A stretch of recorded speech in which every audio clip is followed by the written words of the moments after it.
नमस्कार, मैं हूं प्रशांत भारद्वाज और आप देख रहे हैं news room post.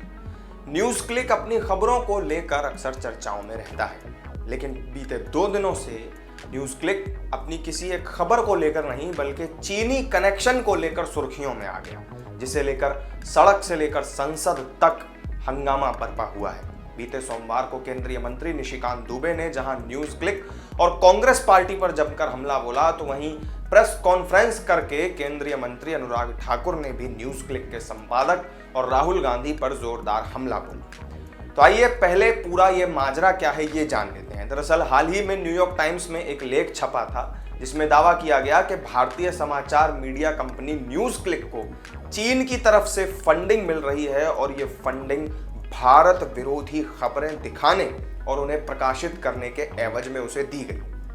New York times ने अपनी जांच रिपोर्ट में दावा किया कि न्यूज क्लिक को यह पैसा नेविल कुमार सिंघम की बदौलत मिल रहा है, जो कि अमेरिकी कारोबारी है और मौजूदा वक्त में चीन के एजेंडे को धार देने की दिशा में जुटा है। वहीं अब न्यूज क्लिक ने अपनी ओर से जारी बयान में इन तमाम आरोपों को राजनीतिक दुर्भावना से प्रेरित बताया।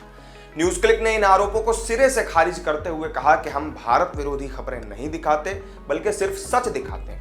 तो ये पूरा माजरा है जिसे लेकर अभी संसद में भी बवाल छिड़ा हुआ है। वहीं अभी तक कांग्रेस की तरफ से इस पर कोई बयान आधिकारिक तौर पर जारी नहीं किया गया, जबकि बीते सोमवार को अपनी प्रेस कॉन्फ्रेंस में केंद्रीय सूचना और प्रसारण मंत्री अनुराग ठाकुर ने राहुल गांधी को मुख्य रूप से इस प्रकरण पर निशाने पर लिया था। वहीं अब आइए आगे इस मामले से जुड़े कुछ अन्य तथ्यों के बारे में भी आपको बताते हैं।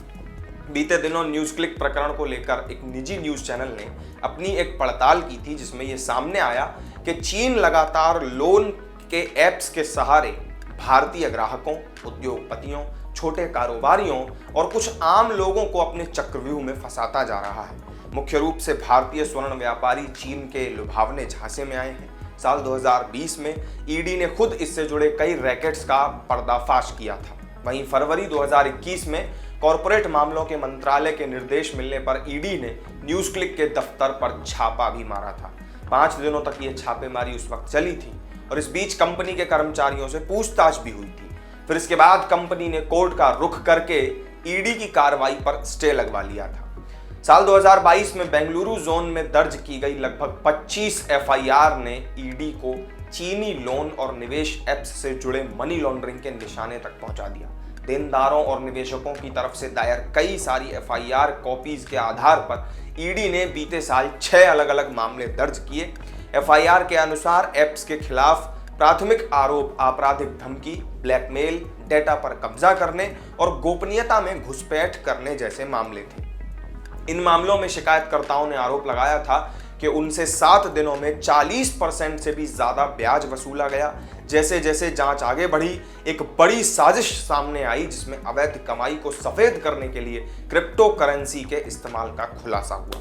वहीं जांच में सामने यह भी आया कि कैसे चीनी मोबाइल निर्माता Xiaomi technology India private limited और भारत में काम कर रहे 3 अंतरराष्ट्रीय बैंकों ने कथित तौर पर नियमों का उल्लंघन करते हुए चीन को 5,500 करोड़ रुपए रॉयल्टी के रूप में भेजे थे।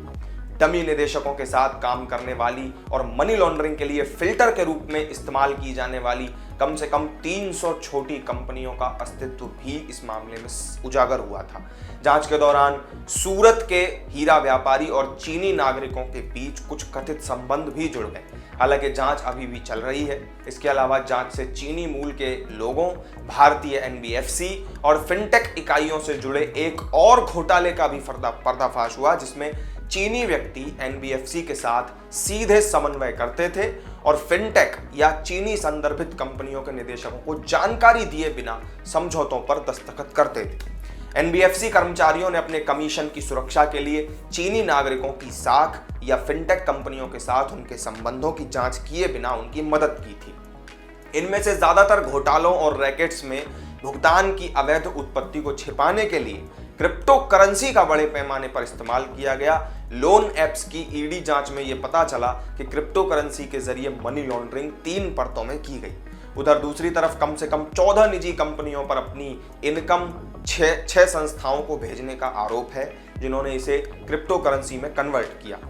6 निजी एजेंसियों ने 4 चीनी संस्थाओं को क्रिप्टो करेंसी के रूप में पैसे ट्रांसफर किए और इन्हें क्रिप्टो निवेश के रूप में ही दिखाया गया था। इसके अलावा ऐसी कंपनियां कॉरपोरेट मामलों के मंत्रालय की एनुअल रिपोर्ट और आयकर रिटर्न जैसी वैधानिक फाइलिंग का अनुपालन भी नहीं करती हैं। अगर ऐसी कंपनियों को किसी पेशेवर द्वारा अपनी बैलेंस शीट का ऑडिट कराने के लिए राजी किया जाता है तो चीनी राष्ट्र पेशेवर को उनके कर्तव्य से मुक्त कर देंगे और उनकी जगह फिर किसी और को नियुक्त कर देंगे।